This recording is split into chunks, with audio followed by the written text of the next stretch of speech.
In 1950, Philip Larkin took up a position of librarian at Queen's University Library in Belfast, where he stayed for 5 years until 1955, when he made the fateful decision to relocate to Hull.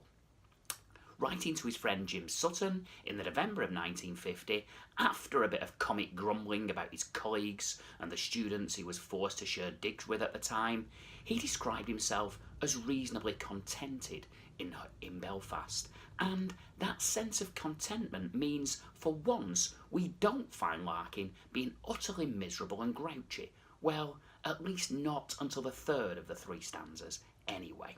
In this poem, Larkin reflects on the sense of isolation he experienced in Belfast and the strangely liberating effect that it had on him. I wouldn't go as far as to describe this poem as upbeat.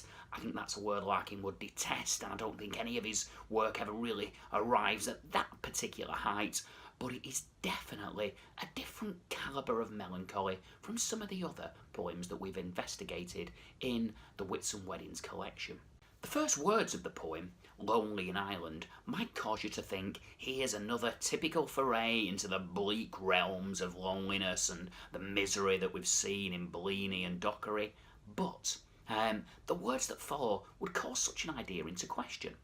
Although lonely since it was not home, Larkin tells us that strangeness made sense. What Larkin goes on to describe is the paradoxical quality to his isolation in Ireland. Knowing that he doesn't belong removes him from feeling that he should belong there, and this gives him a sense of freedom and relief. So, the salt rebuff of speech makes him feel welcome rather than alienated and rejected, as a rebuff properly should. Indeed, he says at the end of the first stanza, "We were in touch."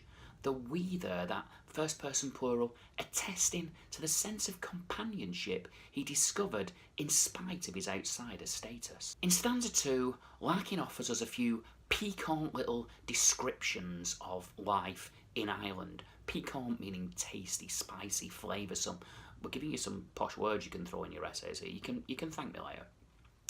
So as I say, he offers these piquant little snapshots of life in Ireland, the sights, the sounds, the smells.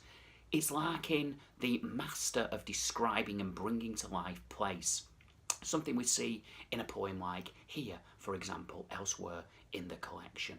He feels separate there, but as the final words of the stanza say, following that all-important caesura, not unworkable. Larkin isn't at a complete loss here, or there, in Belfast. The third and final stanza, in a movement and a typical of the poet, brings us to a pivot in his thoughts. Living in England has no such thoughts. Here is where he should belong, and yet Larkin, the alien in his own home, doesn't. He considers how serious it would be to refuse my customs and establishments, though with typical ambivalence, he doesn't go as far as to actually refuse them. The final line offers us, it has a slightly epigrammatic, if I can even get the word out, quality. The arrival at a conclusion of thought that the pondering of this poem has brought him to. Here, no elsewhere underwrites my existence. In other words, feeling like an outsider at home can't be excused on the grounds of actually being an outsider. He is simply an outsider. If you're doing the EDUCAS exam and you're thinking about AO4, and let's face it, when aren't you? Well, maybe not when you're thinking about AO3 or AO2 or AO1 or AO5, come to that. Think about poems in which Duffy also considers themes of loneliness and outsiderdom. Think about Oslo, Room, Meantime, even at a stretch, captain of the 1964 top of the form team. Hope I still can say that in one mouthful.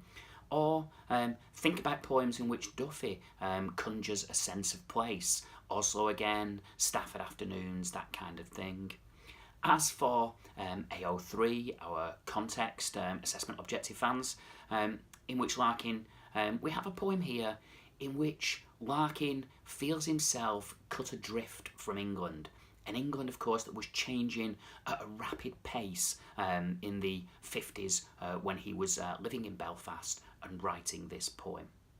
As for AO5, feel free to quote anything you've heard in any of these videos, and quote me as a source. I'm sure the examiners will love that.